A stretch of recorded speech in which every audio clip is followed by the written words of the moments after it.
Selamlar herkese. Ben Gökberk. Bugünkü konumuz Standalone Power BI Copilot. Power BI'nin asıl gücü. Power BI Service ekranında sadece tek bir tuşa tıklayarak ve bir prompt girerek tüm semantik model, raporlar veya data agent'a bakarak istediğinize ulaşabileceğinizi biliyor muydunuz? Haydi hemen hep beraber bakalım ve inceleyelim. İncelemeden önce videoyu beğenmeyi, abone olmayı unutmayınız. Şu an ekranda gördüğümüz standalone Power BI Copilot ve bunu aktifleştirmek için yukarıda İngiliz çark anahtarını tıklayıp Admin Portal'a tıklıyoruz. Ve kolaylık olması adına Stand yazabiliriz arama kısmına ve seçili gördüğünüz yere Enable tıklamamız gerekiyor.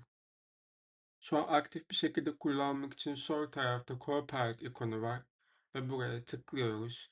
Ve burada bazı seçenekleri değerlendiriyoruz. İstersek rapor tarafı, istersek semantik model tarafı, istersek data agent tarafını kullanabiliriz. Ve örnek olmak üzere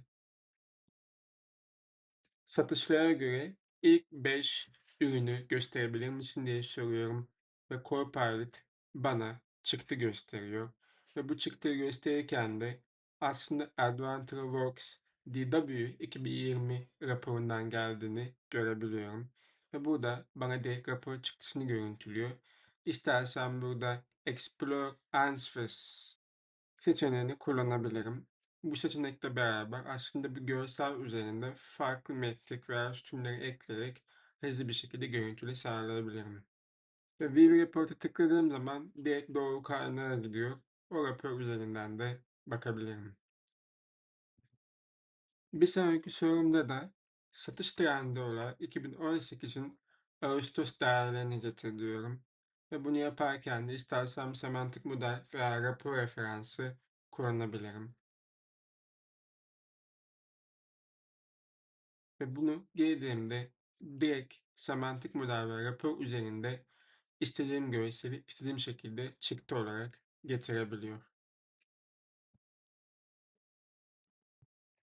Bir sonraki sorumda da cinsiyet ve yaş grubu olarak yeni işe alımlar kısmıyla alakalı bir raporum üzerinden atıfta bulunarak bir çıktı getirmesini istiyorum. Ve bana rahatlıkla kolay bir şekilde getirebiliyor. Bir sonraki örneğimde Copilot Data Agent, aslında bir Data Agent oluşturdum. Standalone Power BI Copilot aktif bir şekilde kullanabilmek için. Ve buradaki Data Agent'e bakarak bana aylık satış ve yıllık toplam satışı gösterecek şekilde ve yıl ve ay sıralı bir şekilde göstermesini istiyorum. İstediğim sonucu getiriyor. Standalone Power BI Copilot'ı beğendiniz mi? Bence inanılmaz işler başarıyor. Eğer beğendiyseniz videoyu beğenmeyi, abone olmayı, fikirlerinizi yorumlarda belirtmeyi unutmayınız. Hep beraber tartışırız. Bir sonraki videoda görüşmek üzere. Kendinize iyi bakın.